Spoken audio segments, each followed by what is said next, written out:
So our topic today, cuts to public service or deficit financing. What are Alberta's best options? The Alberta NDP government's 2017 budget was presented in March and projects a $10.3 billion deficit based on revenues of $45 billion. While the budget will see Alberta go further into the red despite its implementation of a carbon levy. It also promises hospital spending, new schools, other infrastructure, along with more money for seniors and social services. Opposition leaders have loudly been calling for the government to curb spending, saying that the cost of a growing debt load will handicap future generations unfairly. Our speaker today, Dr. Chris Nicol, will be addressing this topic. Now, Dr. Nicol arrived at the U of L in 2001. He assumed his duties as a professor of economics while also serving as the dean of the Faculty of Arts and Science. Dr. Nicol took on the role of acting university librarian on September 1st of 2012 and was appointed to a 3-year term as the university librarian and will continue in this role for a 5-year term effective July 1st of past year. Dr. Nicol also continues as a professor of economics in the Department of Economics while serving as librarian. We're very fortunate to have him here today to address this interesting topic, so please join me in welcoming Dr. Nicol.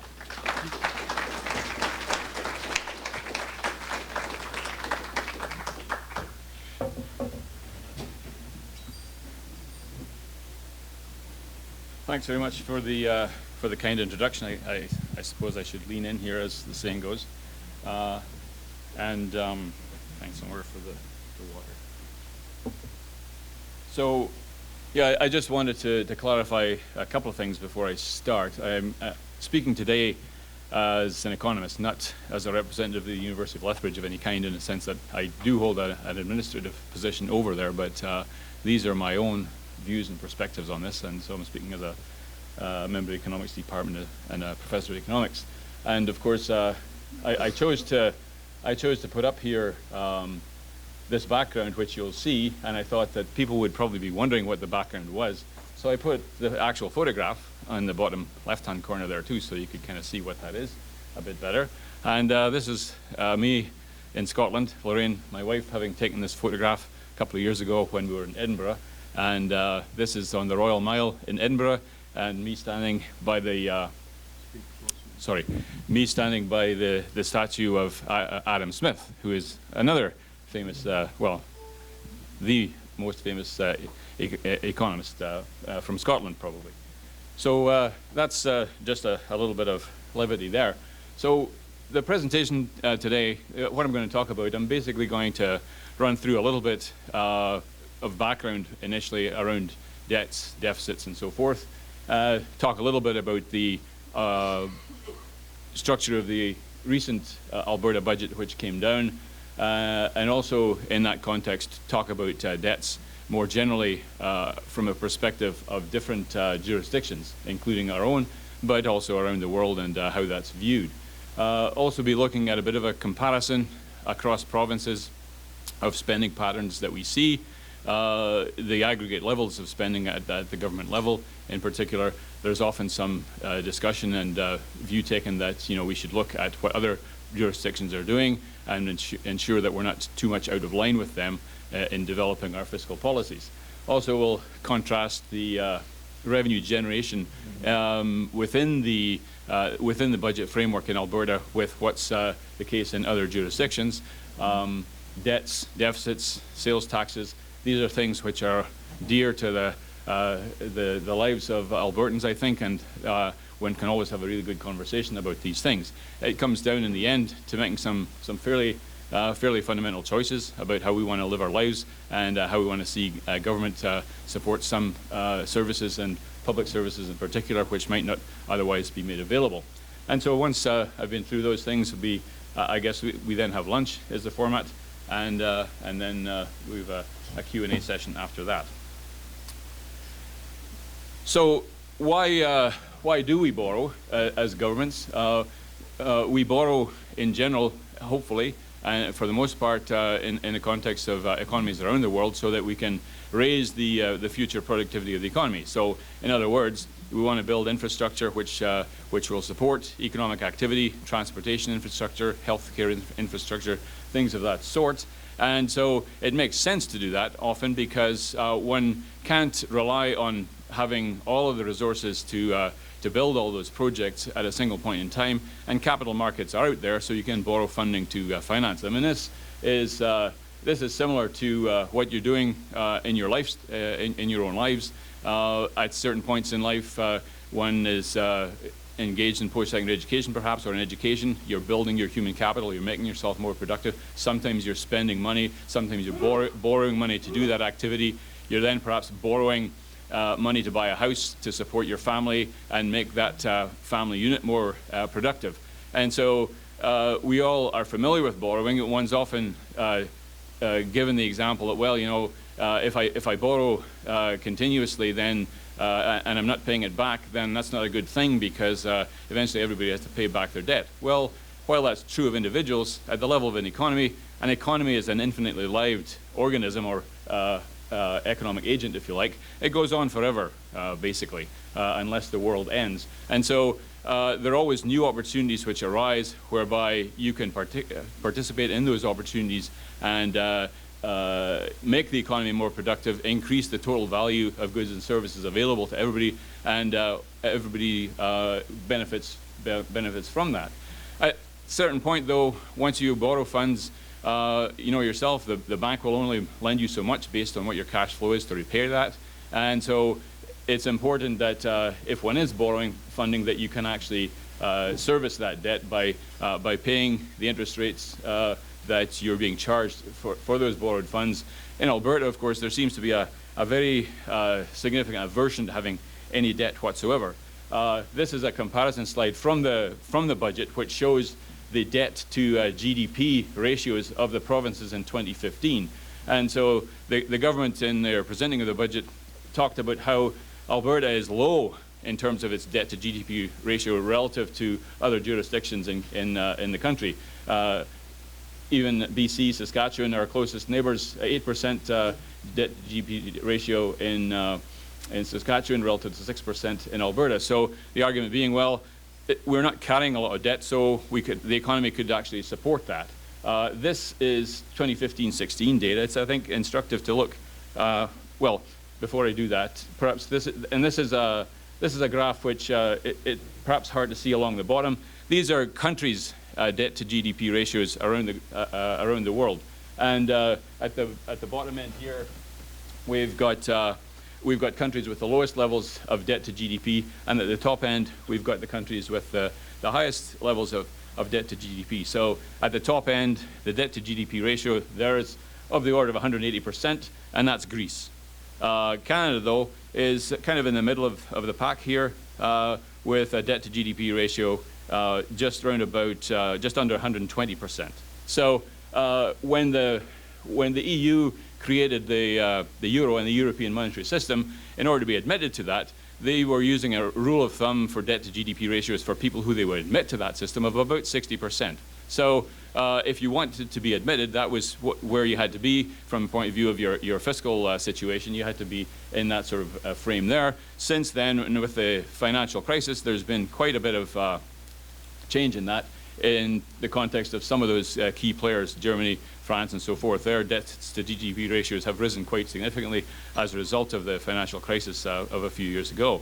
So this is kind of the pattern that we see, 60% being viewed as a number that's fairly reasonable for a national economy. For a provincial economy, maybe somewhat different, because the ability to raise money and the ability to borrow is maybe somewhat different, because there are perhaps in some cases less tools available to those jurisdictions to raise funding through taxation and so forth.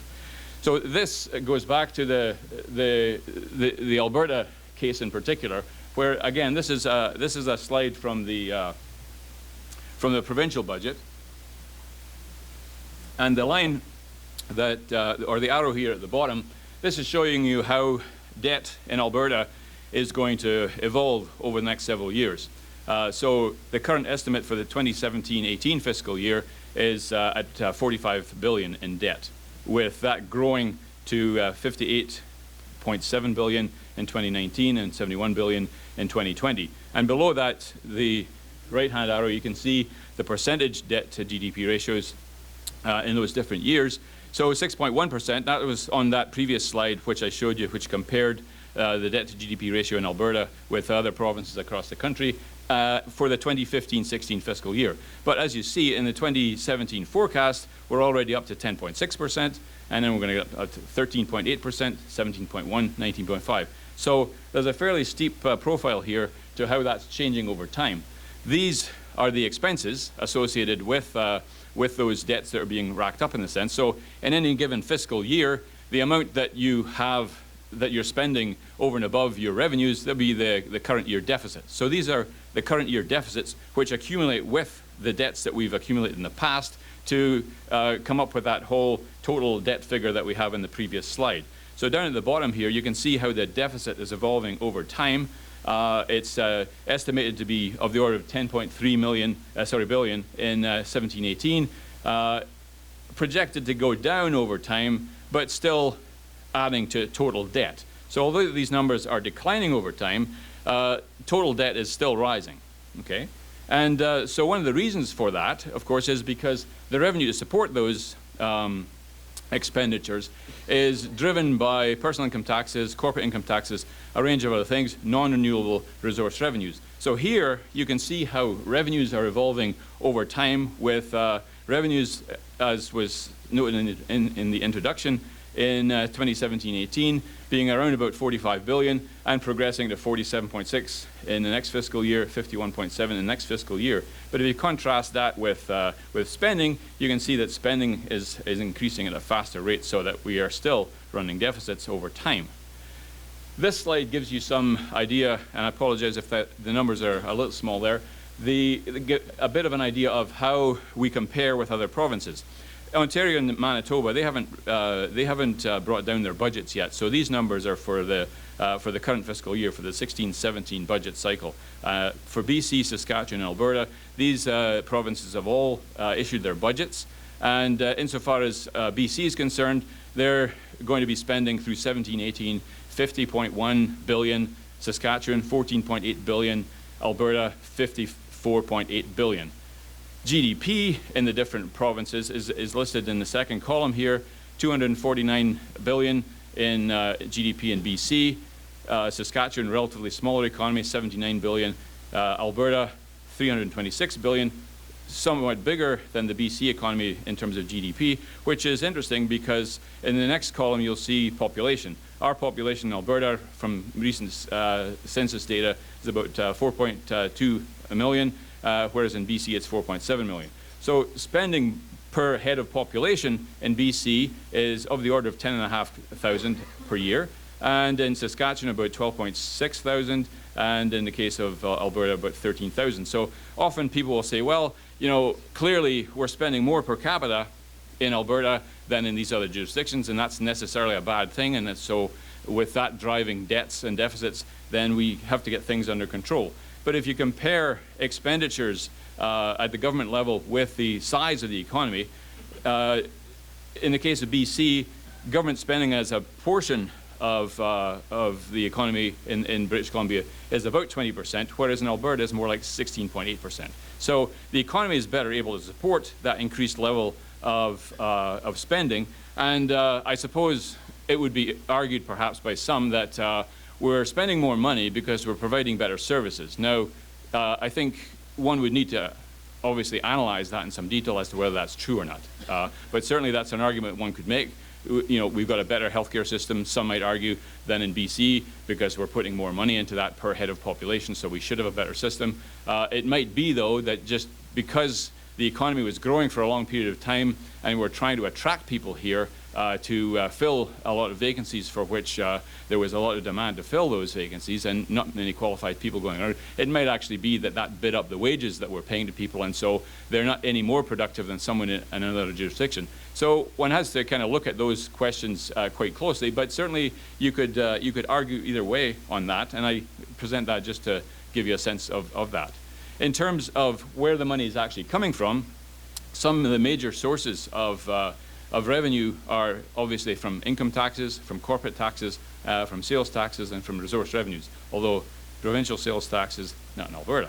So in this case, BC's income tax revenue as a percentage of their total revenues is about 18%, whereas in Saskatchewan it's about 18% as well, and in Alberta it's closer to 25%.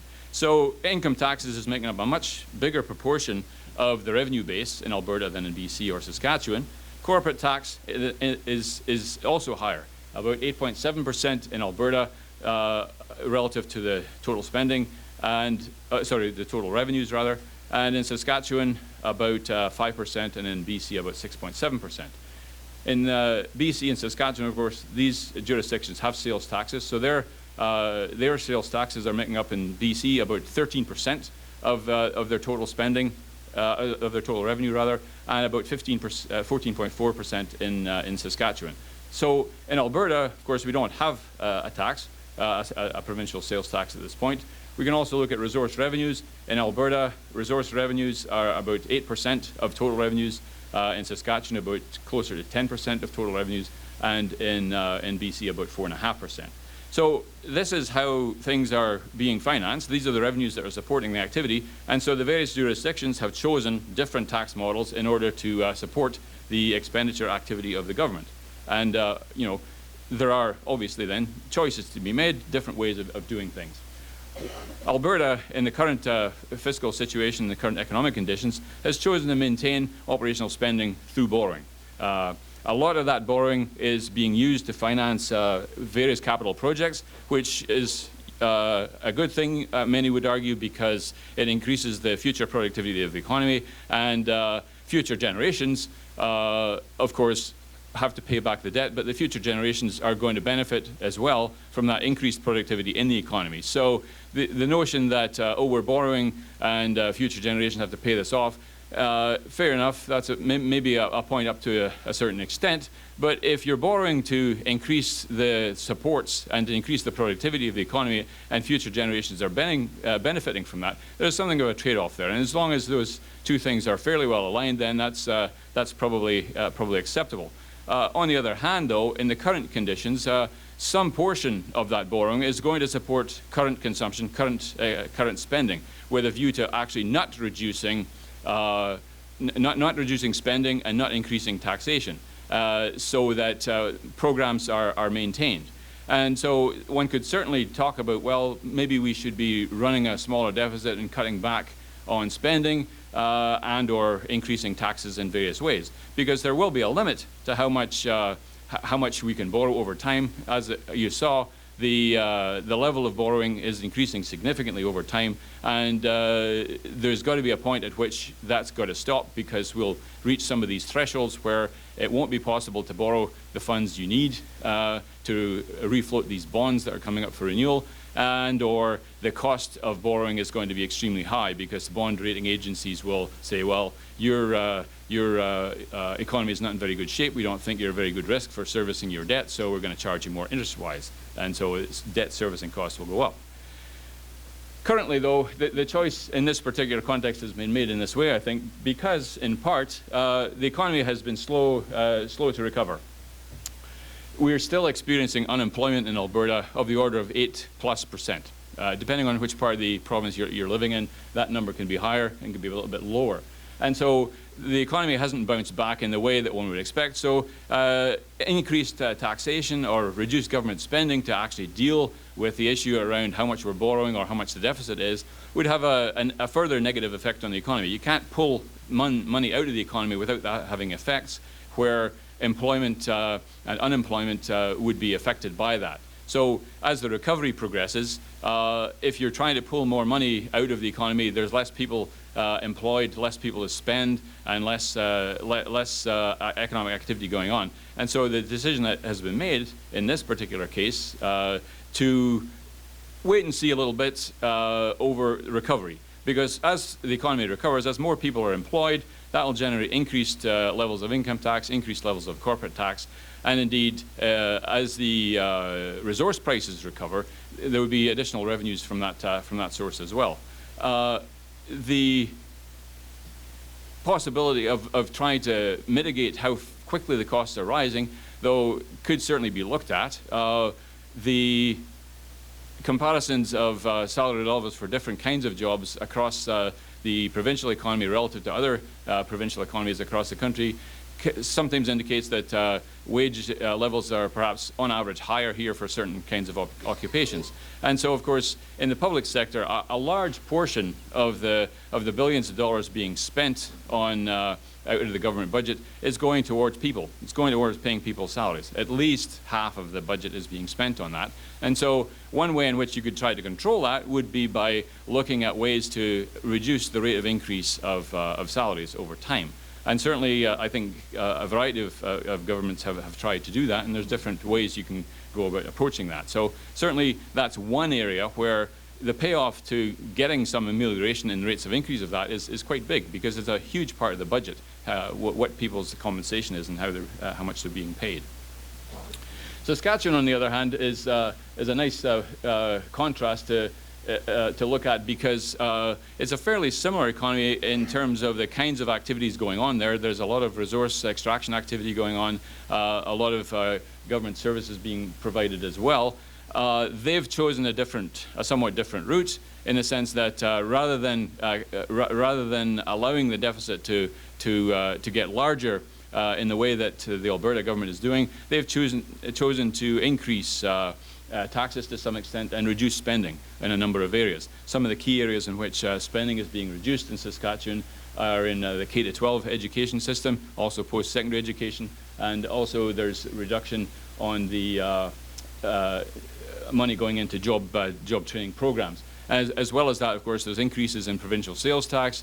There's the winding down of the Saskatchewan Transportation Corporation, which is a Crown-owned bus corporation which transports people to remote rural areas and has been losing money for a long time. It's been created and offered as basically a public service, but now I guess the view is that it's too expensive to maintain that, and so there are major cuts going on there. So, of course, well, why would Saskatchewan do that? It might be that they're in better fiscal shape or in better or further along the economic recovery track than Alberta. In particular, unemployment in Saskatchewan is currently running around 6%.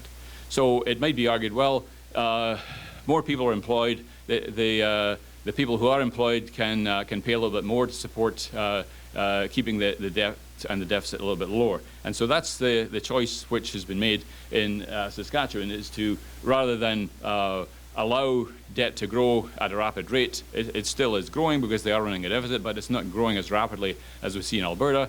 But the choice they've made is to say, well, you know, we're not going to borrow piles and piles of money, have it affect our credit rating. We're actually going to increase taxes. We're going to reduce spending. And so, you know, be careful what you wish for, I guess, is the bottom line here, because we could do that in Alberta, and we might do it in a couple of years. Maybe the government will change. There's a lot of discussion going on right now over mergers of political parties to capture a bigger percentage of the popular vote so that the government might change, and that certainly could happen. And then this experience that Saskatchewan is going through right now gives you a sense of what we could expect here if that were to happen in the way that things are going on in Alberta. At the same time, though, while I'm sort of, I guess, arguing for being a little bit more open-minded about how much debt we run, we still have to be careful about the fact that it needs to be under control. We need to have sources of revenue to support the expenditures that are being made, and so maybe some different choices over time will evolve and will become more acceptable to people, where it's not a bad thing to run debt in an economy, is the bottom line of one of the things I would say today. It's a good idea if the economy can support that through the debt servicing costs. It's a good idea if it's increasing the productive capability of the economy, is enhancing economic growth.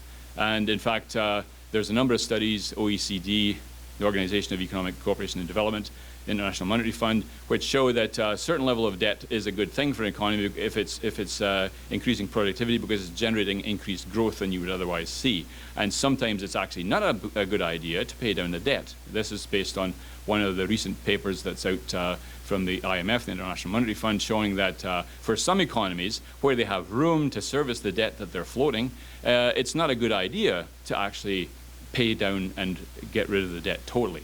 So I think as long as one is being prudent and careful about this, and certainly the financial markets will let you know if they don't think you are being prudent by changing your credit rating and so forth, there is certainly scope for doing some of that. It doesn't make sense in general to say, oh, well, the province has zero debt and that's a great idea. It's not necessarily always a great idea to have zero debt. We did have that at one time.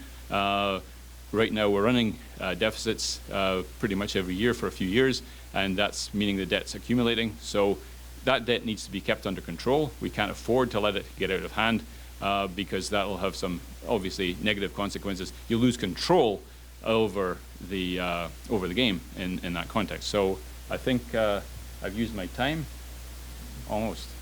Thanks.